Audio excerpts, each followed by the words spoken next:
Welcome to another episode of Seize the Moment podcast. And today we have a very special guest. Today we have Bonnie Honig. She's Nancy Duke Lewis Professor of Modern Culture and Media and Political Science at Brown University. Her books include the prize-winning Political Theory and the Displacement of Politics and Emergency Politics, A Feminist Theory of Refusal, Shell-Shocked, Feminist Criticism After Trump, and is one of the contributing authors prominently featured in Helen De Cruz's new book, in which we're going to discuss today, Philosophy Illustrated, 42 Thought Experiments to Broaden Your Mind. Welcome, Bonnie. So, Bonnie, obviously, thank you. I'm really glad to be here. Sorry, I shouldn't have been on mute, obviously. Yeah, it's okay. So it's just, so we are actually very grateful, and I want to kind of just break the ice here. This is one of, I think, Bonnie's first podcast appearances. I don't do a lot of podcasts. Yes. It may not be my first, but I don't do it often. Yeah. Yes. So, which is why the both of us were obviously super grateful to have Bonnie on, because we were like, wow, oh my God, like she actually doesn't do podcasts. Like we kind of feel special. Mm-hmm. So, I feel special too. Thank you very much for having me, and thank you for the introduction. Yeah, that was actually a great introduction, by the way. So, okay, to get into it, Bonnie. So, who was John Rawls, right? So that's gonna be the biggest question that people are gonna ask us before we even get into the thought experiment. So, who was John Rawls, and why is he still important to sort of political theory, and just why is he important to just general understanding of? Hopefully, I guess. Why would he be important to the general understanding of politics today?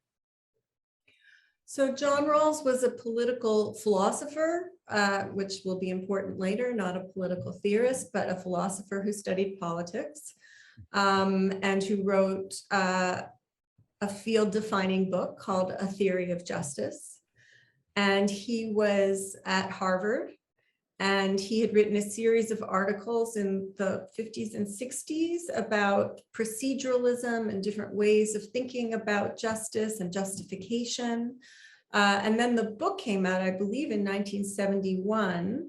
And at that point, a lot of the work in Anglo-American philosophy had become very modest in the wake of Wittgenstein. Sort of studies of how we use words, of the different ways that words signify, what the different assignations of words could teach us about language. And so there was a kind of modesty in the way that philosophers were relating to the world. There was only so much that could be done. And what could be done, a lot of it was kind of, Lockean under-laborer work, that sort of clarifying definitions, clarifying signification. It's a lot of clarifying. And then, so one of the reasons that Rawls's book was such a hit at the time was that in 1971, the world was exploding with civil rights, the civil rights movement, with the anti-war movement, with feminism, and philosophy was still moving in its, smallish, self-defined way.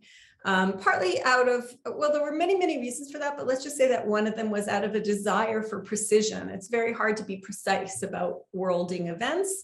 And so it was a kind of self-containment.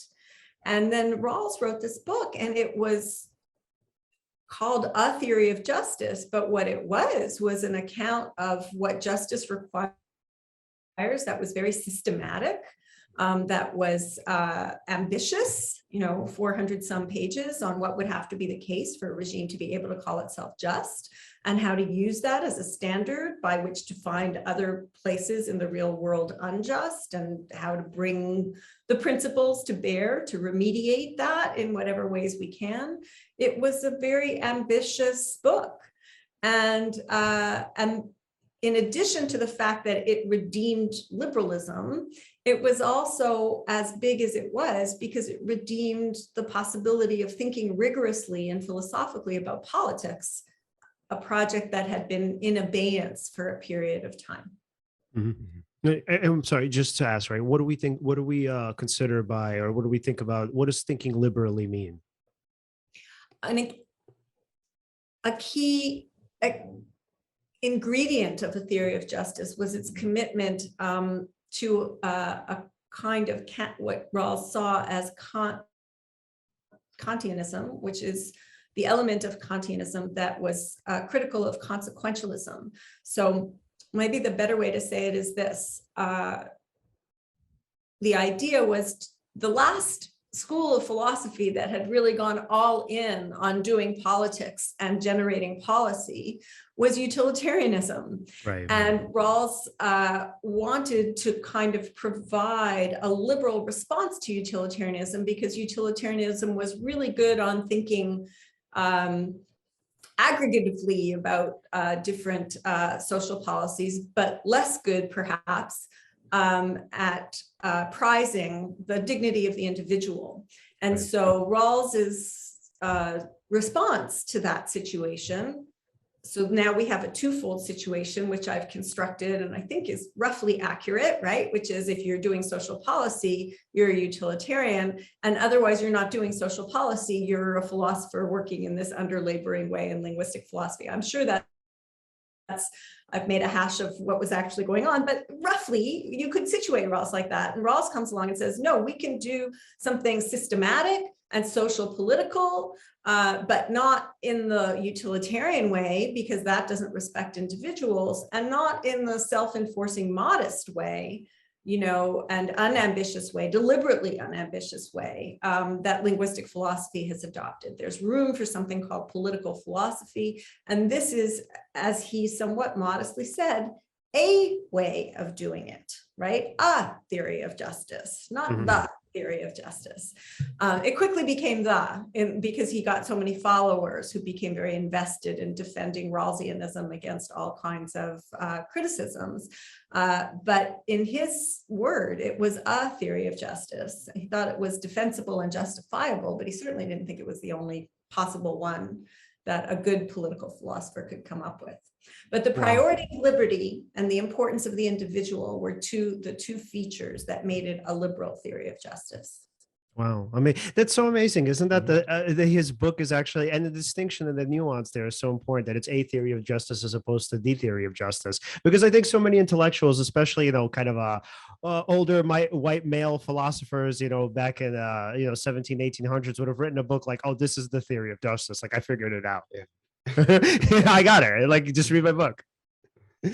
I know, it's interesting, right? Because it is thought of as this incredible reclamation of ambition for philosophy, because it was systematic, and it did everything from, you know, the argument for the priority of liberty to thinking with Piaget about childhood development. You know, it was very ambitious, and yet at the same time, it was just So it is kind of, you know, agonistic. It's kind of like I'm entering my theory into the agon, you know, and now people can prefer it or not to other viable alternatives, but there are not that many viable alternatives, because it does have a kind of 18th century quality, right? Yeah, and what's so interesting too, now going into the thought experiment, I think the thought experiment in somewhat of a way kind of betrays a humility there for Rawls, right? Where it's not really that obvious, you know, what is just, because in the way the thought experiment is presented, it seems like justice is sort of fairness, right? But like, what is the sort of line, right, between kind of obviously, you know, being fair and having, allowing people to live their lives and, you know, kind of do whatever they want to do in terms of whatever they see as good, as opposed to obviously infringing on their rights and saying, no, this isn't the way to live. So can you tell us a little bit about the happy grass counter experiment and how that, I guess, in some way ties into what is just and what is good? And obviously going into sort of the rights that we have for ourselves and the rights that we have, I mean, I guess in terms of what we can impose on others. Okay, I'm still writing down the first of that series. Okay, sorry. Yeah. we can go through this one by one. We can go through this one by one. So I'm very happy to tell you about the grass counter. And in fact, I'm going to see, maybe I can call up the text of it and read you just the lines from the theory of justice. Yep. The grass counter is a thought experiment that Rawls develops in about maybe 2/3 of the way through the book. And in it, he is proposing a kind of, speaking of agonism, I mean, he presents himself with a kind of challenge, as he does throughout the book. You know, he'll develop the argument and he'll go, well, an objection could be made from this perspective or that perspective. He often does that through an argument, sort of articulating the counter argument. But in the case of the grass counter, he's made the argument that this is a good regime, not just in terms of its distribution of goods and its, not overly inegalitarian arrangements, but also because it's a place where people, this is why it's so interesting, frankly, to talk with you guys about this, because it would be a psychically healthy place to live. He says, it's a place where people will have self-respect. We'll be very diverse. We won't all agree on many things, but we'll all be supported in being self-respecting and even in having self-esteem, because it's the nature of the regime that he imagines that we would not just tolerate all kinds of conceptions of the good, but respect them, which is a step beyond mere tolerance. And so that's the aim. And then he challenges himself with this example, which I have thought about 30 years ago and for my first book, and have since thought about recently in new ways.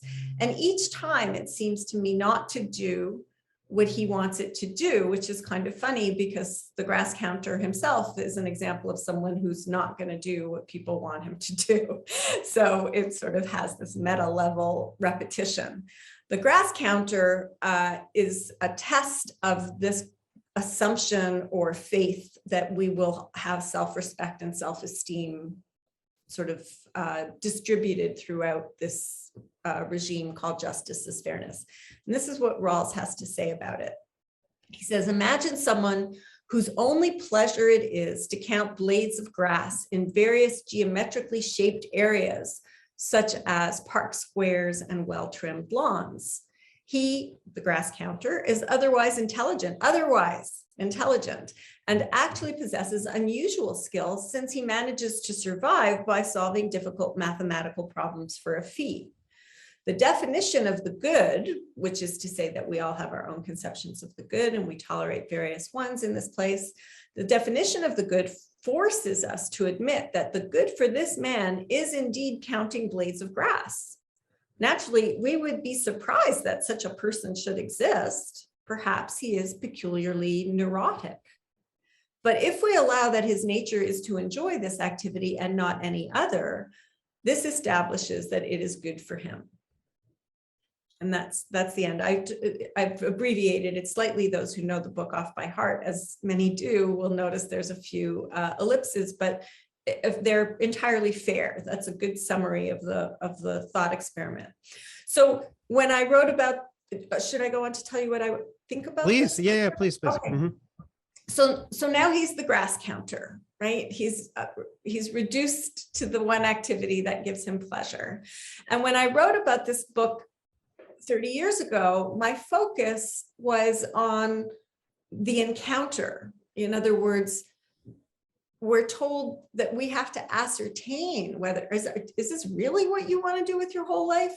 And I started thinking about, well, let's consider this. This isn't how I wrote about it, but now I would say that I took this analytic philosopher's example and thought about it in phenomenological terms, like what would happen in that encounter when this guy is harming no one, hanging out, counting blades of grass, and we live in a society where we are justified and even obliged to check with him. Is this what you want to be doing? Are you really happy doing this? Is this, should we leave you alone? And then I asked in the book at the time, what would that be like? Would that be a situation in which your self-respect and self-esteem would be burnished, as Rawls says many encounters would be in justice as fairness? Or would that be a situation in which you would start to feel like something might be wrong with you in the opinion of your neighbors? And maybe you might feel like you're being clinically examined, and maybe some of these sentences that Rawls imagines neighbors or passersby saying, maybe those would feel like they were coming from a social worker who'd been asked to check in on you.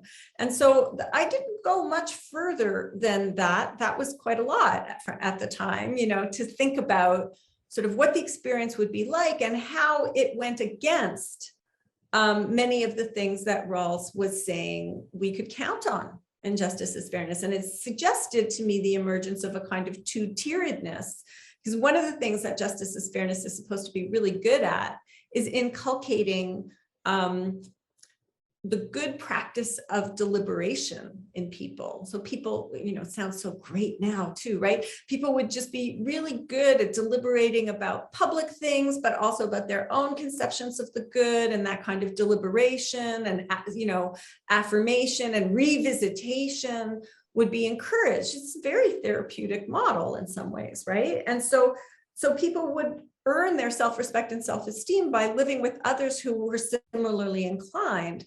From that perspective, this guy who doesn't want to answer questions, who just wants to do what he wants to do, he'd prefer to be left alone by implication, and is finally left alone only because they can't figure out what they could do with him to make him a better, more deliberative person, that in a way that wouldn't also violate his liberty.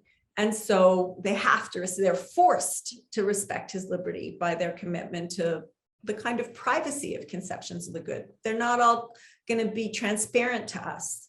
You can imagine the day could come. I haven't talked about this ever before, but it occurs to me now. You could imagine the day could come where counting blades of grass turns out to be a really magnificent idea, right? Where it spreads. It spreads like a wildfire. Well, and there's so few grasses left. And this guy knows all the different kinds, and we have to repopulate the earth with grasses because we've had a series of climate catastrophes. And he's the guy who knows how they grow and what makes them lean one way rather than the other, and how best to cultivate them, so there's always that possibility, right? But what's really important to the example, I think now, I don't think I said this early on, is that it's an example of someone being useless. So rather than redeeming him by imagining one day this could turn out to be really useful knowledge, it's more important to say, you know what? Uselessness is okay too. Usefulness is not an ideal. It's actually an ideal that attaches to a particular form of life, which I think Rawls certainly would have called liberal capitalism with a kind of social democratic twist, in terms of what he was promoting in justice as fairness. And so, we look at someone passing the time doing something that gives him pleasure, and we ask, is that useful? Couldn't he be spending his time in a better, more productive way? And for Rawls, that's what it meant to be deliberative. But for me at the time, and still now, at the time, I thought, well, this is a violation of some of the tenets of his own liberalism.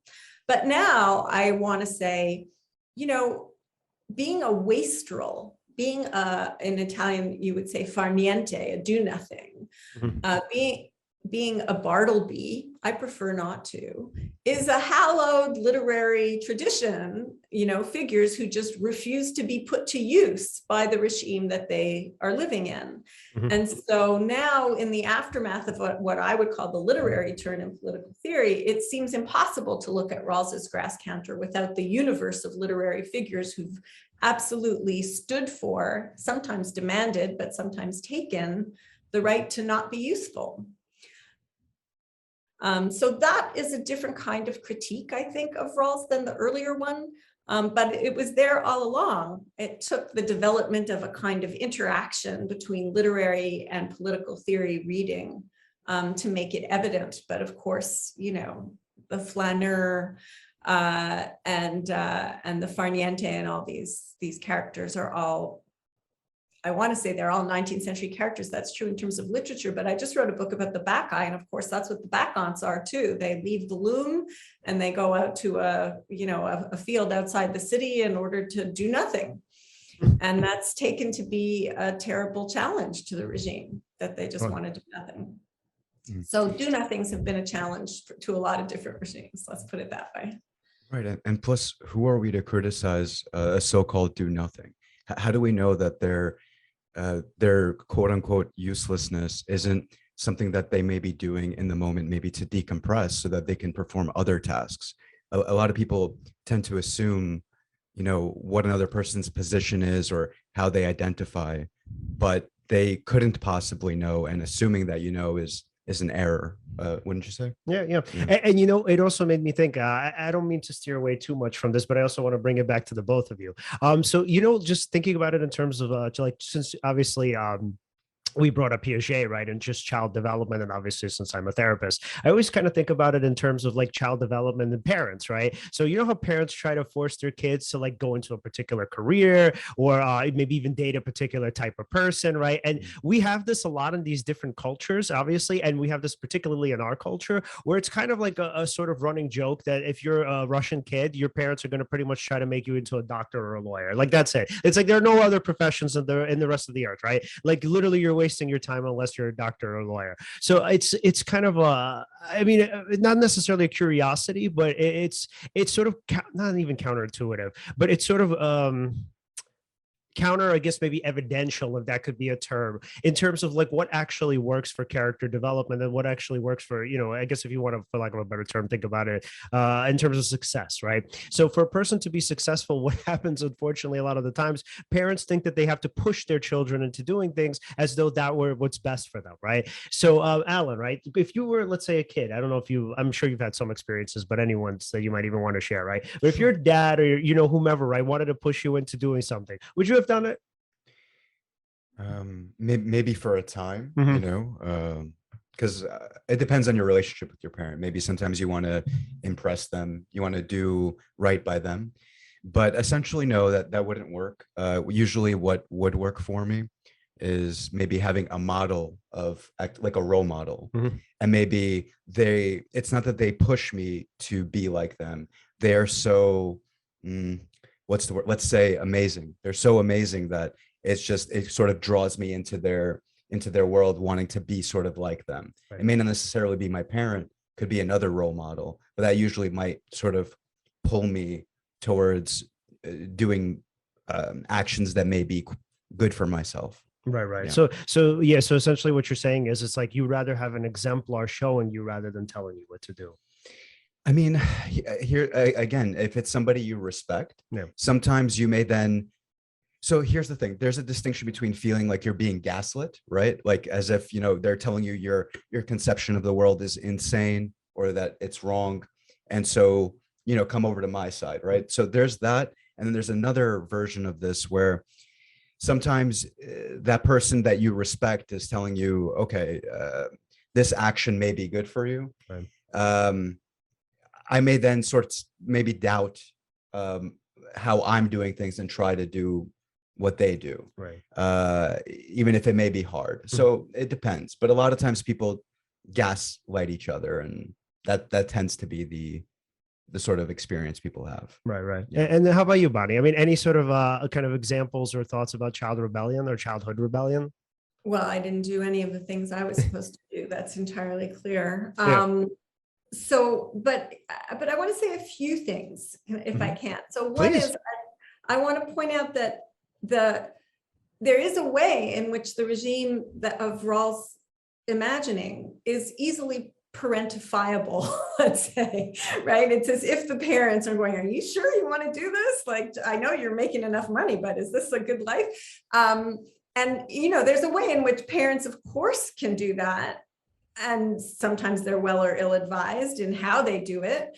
But when random strangers are doing it in a regime, there's a question of liberty that is different, right? And so Rawls proposes this experiment in order to test his own regime. So in that sense, it's kind of like it's a good exercise of deliberative rationality. It's like, so I've made all the arguments, it looks really good.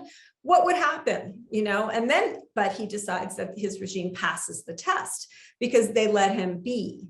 But he doesn't think about how none of them get cross-examined about their choices in the way that people like the grass counter will be cross-examined about their choices. And that difference, I would argue, makes a difference. The other thing, though, is that he does seem, and this is something else I didn't think of at the time, he does seem to me now to be potentially, obviously, neuroatypical in the sense that he derives pleasure from something that normal people would not find pleasurable. And he's neuroatypical in a way that, philosophers might joke amongst themselves that many of them are too. They focus on these problems that, wouldn't hold the attention of many normal people, right? And he does sort of illustrate a kind of anxiety about philosophy that philosophers have about philosophy, that it's useless. That it doesn't, he spent a lot of time working on a tiny little problem. And so, since I started off saying, it was a rejection of a kind of habit of analytic philosophy to spend a lot of time on tiny little problems, there's a way, arguably, in which the grass counter represents exactly what Rawls is rejecting, even though in Justice is Fairness, they allow him, and he does too. Analytic philosophy, you can go on focusing on your tiny little problems. You can spend your lives that way. I'm going to write this big book about a theory of justice. So there's a lot happening at a lot of levels there, right? The other thing, though, it's funny, actually, what you were saying about Russian parents, I guess, telling you you have to be a doctor or a lawyer, because it struck me that Jewish parents would say, certainly post-war Jewish parents or war experiencing Jewish parents coming out of the Second World War would not say doctor or lawyer. They would only offer doctor. Wow. And that's because law doesn't travel from one place to another. I mean, it's, if you have a Canadian law degree and you want to practice in the US, you have nothing. You have to start all over again. So I do recall people in my immediate and extended family saying that people had to be doctors because, quote, they always need doctors. Where they are the Nazis, the Russians, the Ukrainians, like whoever it is, you might not die because you're useful. To be a doctor is to be transnationally and in every possible situation, a useful person. And so that was why I have several family members actually who grew up to be doctors who were not, frankly, inclined in that direction, but they listened to their parents. So you reminded me of that. But it brings us back to this question of really what a wonder it is to be able to live a useless life. It's emergency thinking and diasporic thinking and precarity thinking to think that you have to find a way to make yourself invaluably useful for the purposes of survival in an extreme situation, that that's a way to live your life. So, so I would say that. And then the last thing I want to say, just before we leave the particulars of the example, if we are going to, I don't know where you guys plan to go with this conversation, but if we are going to, I just want to point out that the example starts, and this again is sort of an interesting thing about it. It starts, imagine someone whose only pleasure is to count blades of grass. And then it ends by saying, okay, we've established that it's his good. So in the course of the example, of the thought experiment, we are moved from being with someone in their pleasure to being with someone in their good. And that, of course, is part of Rawls's effort to move us from utilitarianism to Kantianism at the level of social policy. But it's also part of the norming of people so that even those who don't look like they have a conception of the good get re-articulated in a way so that that is what they're having, so that they're not mere pleasure seekers. Again, another version of the problem of uselessness. In the end, I decide actually that the grass counter is queer.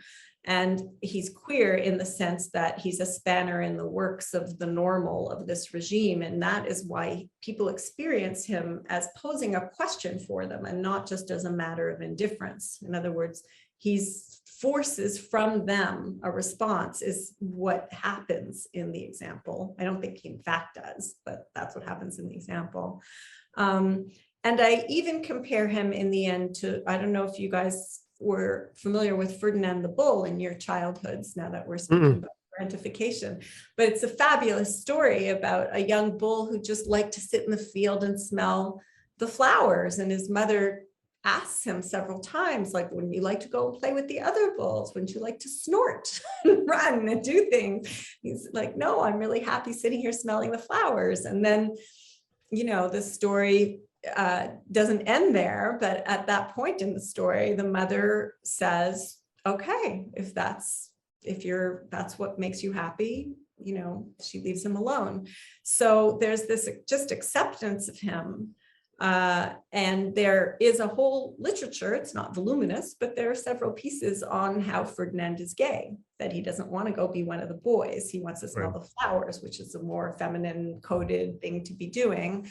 And it does raise the question of how we should think about the grass counter also as potentially gay, unconsciously, I'm sure, for Rawls. But that, once we notice that, then we might notice and ask why the places where he counts grass are described in such detail. Geometrically shaped areas, such as parked squares and well-trimmed lawns, says straight, straight, straight, and here's this guy doing this not straight stuff in these straight spaces. So it's just, once you let yourself get literary with philosophy, it turns out philosophers have a lot of literary things happening that sometimes just are not called attention to. So it becomes interesting, maybe like dream reading for, psychotherapists, I don't know, but there is a kind of text with some density here around questions of sexuality and uselessness that are perturbing to people, but in ways that could be really interesting to explore. Yeah. So it's like what you're saying is essentially there's deeper meaning, right? Just like when we're talking about psychotherapy and dream analysis, even though I'm not really into dream analysis, but I get the sort of I guess connection here where when we're talking in symbols, we're saying that I guess there's, and I would even understand why there would be a cloak here, especially in terms of something like homosexuality, especially if this book was written in the 70s or whatever it was. So, but yeah, just going back because I want to, so I have several things that I want to ask, but I'm going to try my best to do them one at a time. So, okay, when you say that we're sort of going from utilitarianism, let's say to Kantianism, right? Is my understanding correct when I think that you're saying that we're going from the greater good, right, to sort of the kind of communities that people find themselves in, to now sort of more so focusing on what the individual thinks of as being good, right?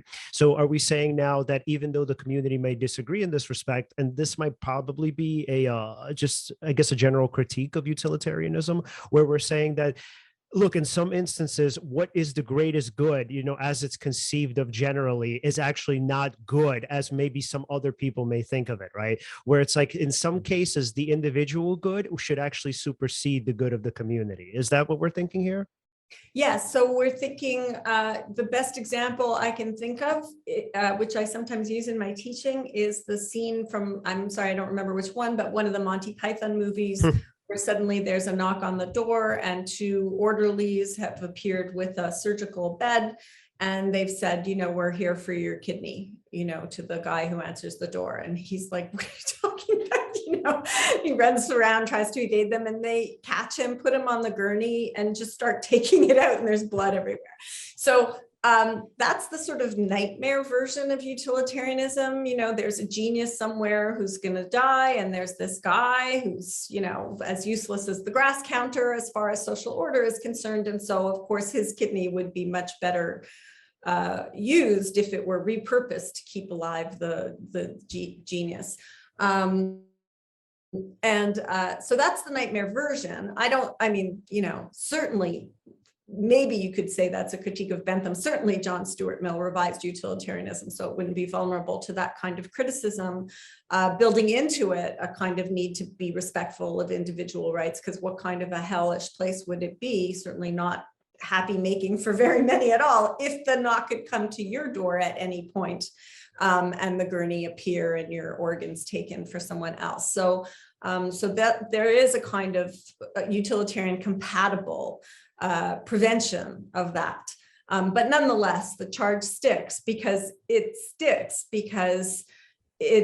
thinks in terms of aggregates rather than individuals. And so, yes, so Rawls wanted to think about how you could make an argument that's utilitarian-like, I want to say, but maybe it's also utilitarian light, which is to say it's an argument in favor of redistributing, having a redistributive kind of justice, where you would be taxing upper classes to support lower classes. That could look utilitarian, but has a built-in foundation of what he would call Kantianism, maybe what we would call neo-Kantianism, which is just this insistence on respect for persons and the inviolability of the person. Nowadays, it's actually hard to recapture a moment in which that argument was made, because I think most very wealthy people would describe these days taxation as if you were removing one of their body parts, like that the offense is so beyond a certain minimum of taxation that's also evadable, that the offense is so deep against property that it's just like taking an organ or a body part from them.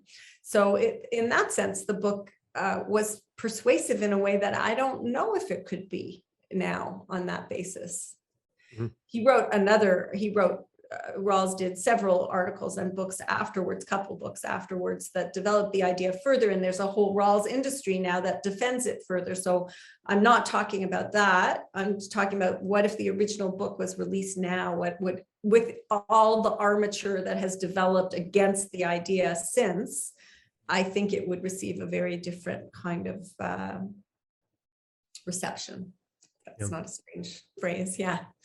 Yeah, and I was thinking, what if we were to tweak the thought experiment just a little bit? And what if the grass counter were somebody like a cashier, right? Would we say, okay, let's say, would there be kind of a distinction where you're thinking, well, this person is a mathematician, so we can leave them alone, right? But what if this person was a cashier? What if this person were a cashier on welfare now, right? And he were spending his free time, counting grass? How would we kind of treat them? Would we now treat him as a kind of quote unquote useless either? Or would we sort of see him as still somebody who's just enjoying his free time counting blades of grass? Yeah, that's interesting. I mean, I think that's why, Rawls does float the possibility that he's peculiarly neurotic. Mm-hmm. And I think what makes that float is that he also doesn't have a regular job. Mm-hmm. So, he's someone who's kind of fashioned a life for himself in this very, and we haven't used this term before, but I think it's the right term, in a very high achieving society, in a society that's designed to engender high achievement out of people. That's one of its best justifications. You'll not only live free, you'll live your best life, or you'll have it available to you to live your best life in this place. That's one of its justifications. And so for someone to opt out, I prefer not to, who clearly could do so much better because he can solve difficult mathematical problems. So, cashier is nothing compared to what this guy's capable of if he just put his mind to it. So that's a real challenge. And I think Rawls was trying to imagine the real challenge. The real challenge is not too much intervention, but too little intervention, because we're building this utopia of rational deliberators. And what if we have someone who just rejects us, rejects that whole idea of building that it would be a utopian thing to live in a society governed by rational deliberation. And so, kudos to him that he was willing to think about, to pose like a very tough thought experiment to himself. And at the same time, he's forced by his own experiment to think maybe he's peculiarly neurotic, which means that he will not respond to the inducements of high achievement, like ambition, more money, social status, things that remain attractive within the liberal capitalism of Rawls's imagining. So, yeah, it's just a very interesting, when I talk about it as queer, that's partly because, neuroatypicality is queer in the queer theory sense, not that it's gay, but that it's queer in the sense that it throws a spanner in the works of the automatic reproduction machine, so if someone chooses to live this life when they could be doing something better, then, they're issuing a challenge. In the philosophical experiments book that we that has brought us together, because this work is partly in there, the book edited by Helen De Cruz.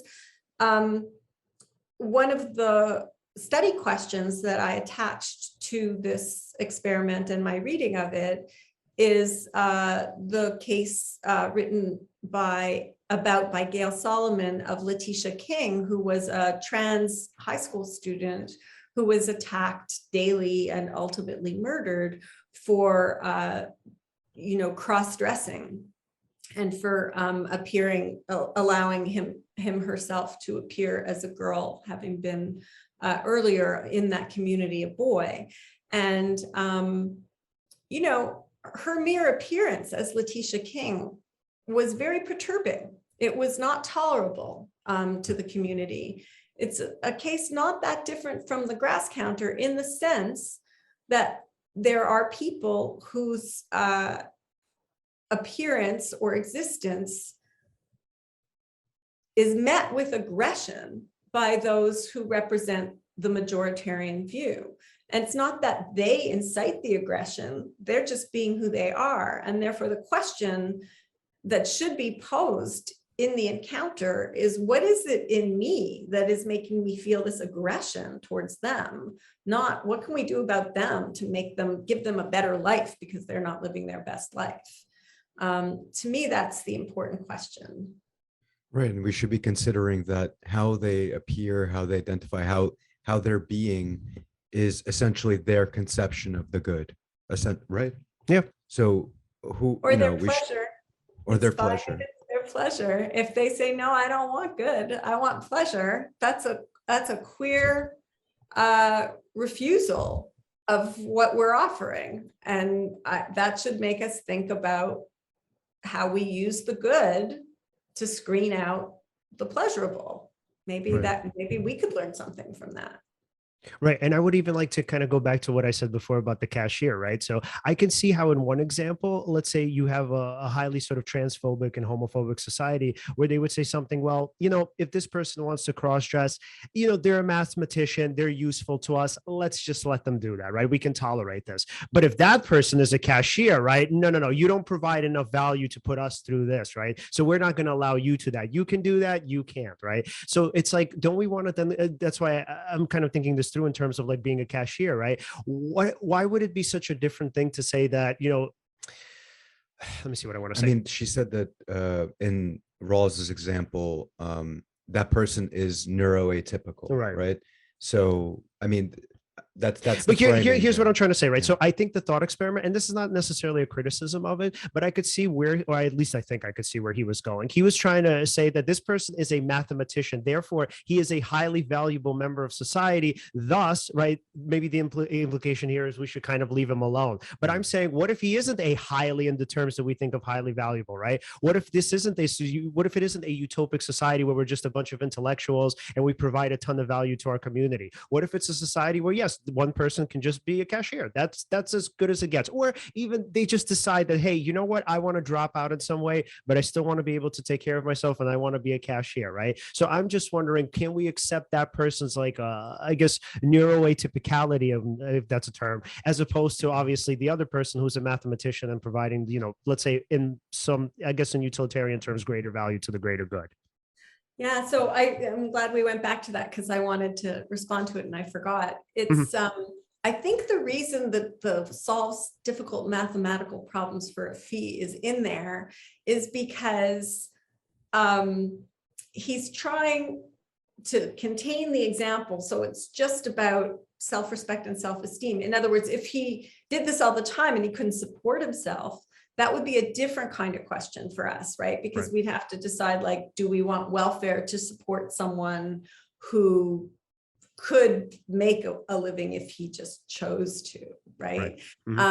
Because he doesn't have to be brilliant. I mean, he could do many jobs just as an ordinary person would.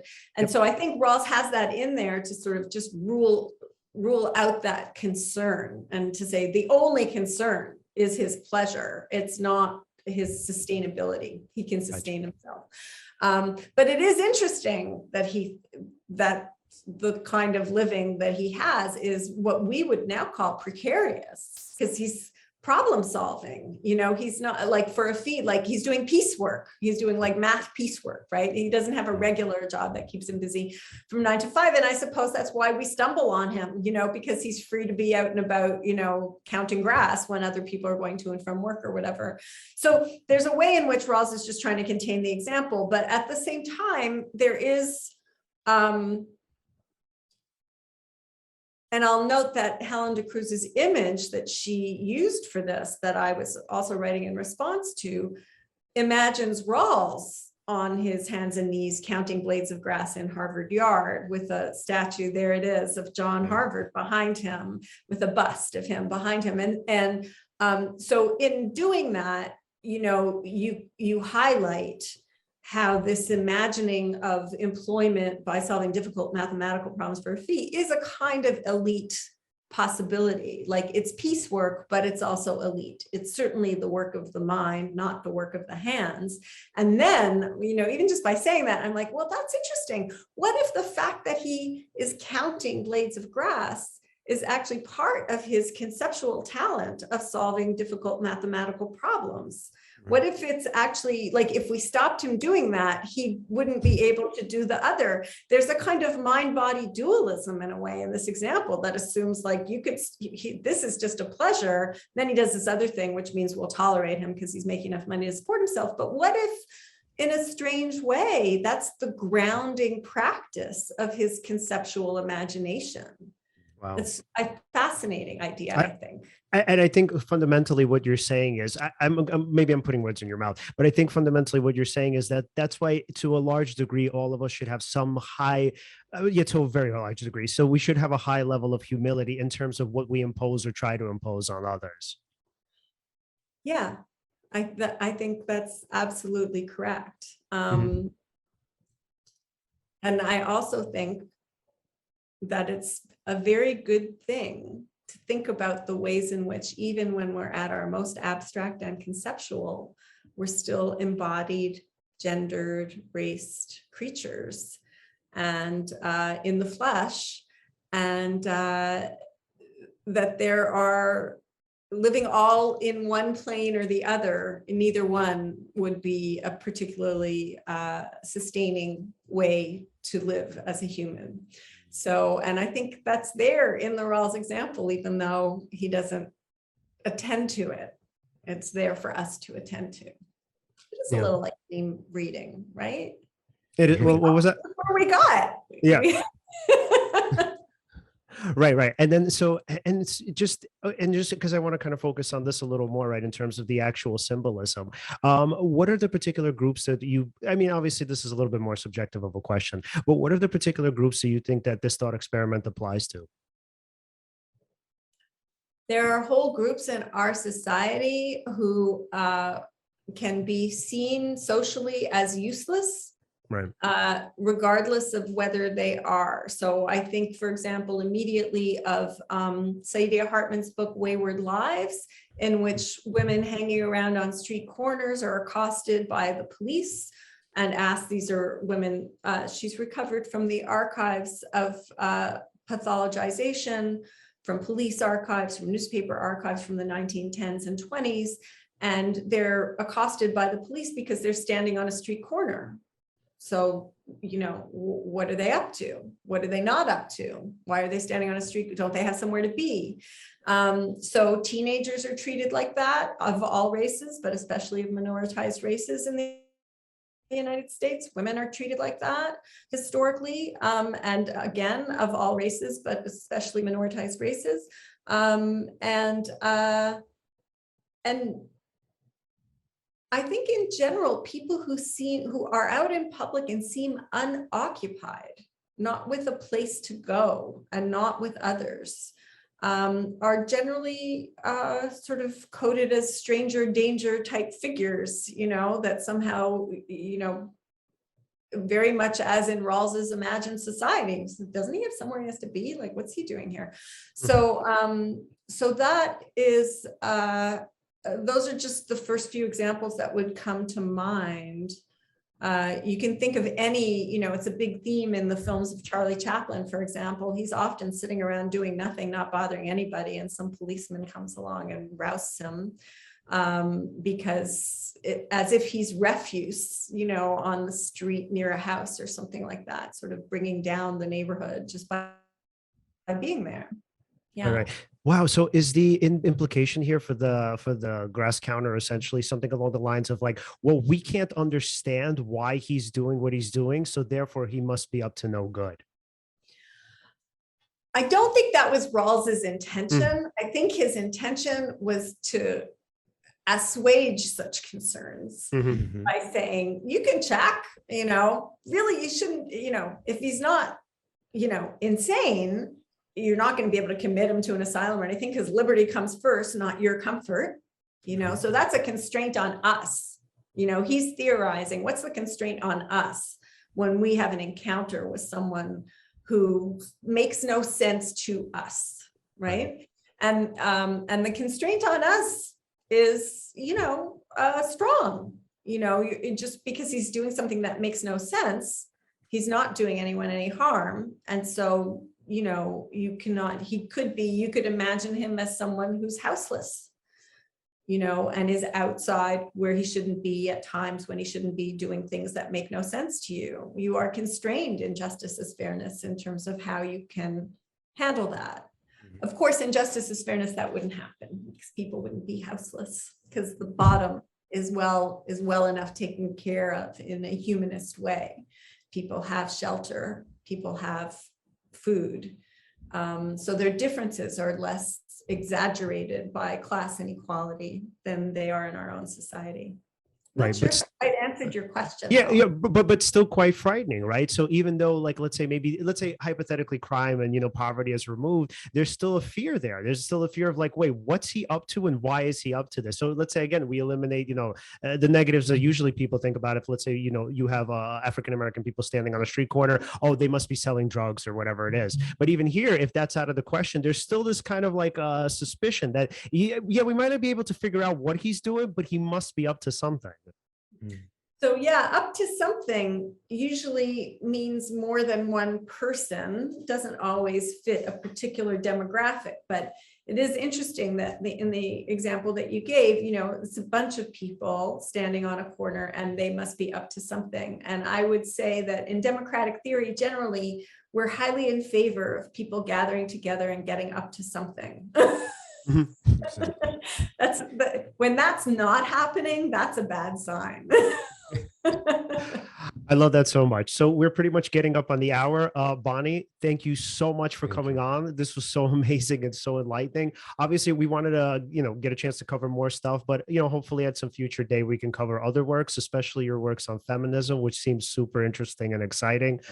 So Alan, final questions before we wrap up? Oh, yes. If you wanted to follow your work, where could we find you?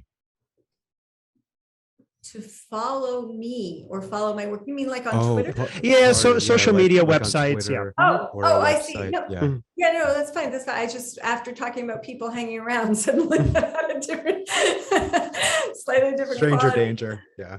Exactly. Yeah.